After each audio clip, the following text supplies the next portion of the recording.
pas cautionner une parodie d'élection qui est en train d'être menée par le régime de M. Tshisekedi en complicité avec la CENI.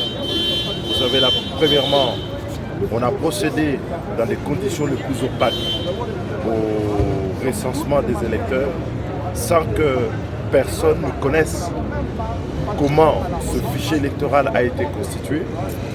Et ce fichier qui a été constitué dans l'opacité a oublié le pan entier de notre territoire, le territoire de Nirago, de Rutshuru et de Massissi, dont les concitoyens n'ont pas été enrôlés.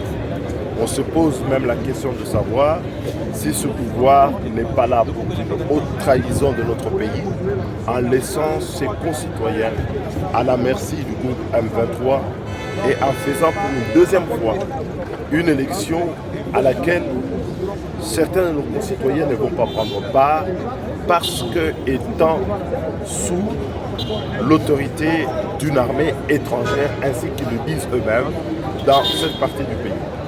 Et dans ces conditions, nous avons considéré que la répartition des sièges qui est faite là aujourd'hui, elle est faite en violation à la fois de la Constitution, de nos lois, mais de tous les prescrits pour avoir un scrutin libre, démocratique et transparent.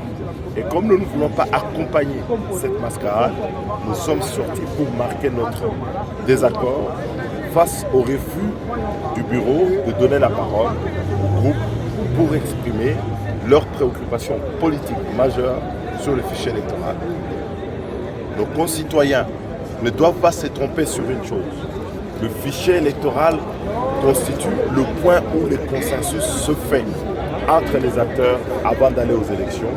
Et tant que nous ne sommes pas d'accord sur la constitution de ce fichier, on peut considérer que les élections qui viennent, c'est juste une mascarade à laquelle le pouvoir veut livrer notre peuple et nous disons non. Nous allons continuer à sensibiliser notre peuple pour qu'il s'approprie par lui-même, au terme de l'article 64, ce processus électoral et faire pression sur les institutions pour que nous puissions avoir véritablement des élections libres, démocratiques, inclusives et transparentes dans notre pays.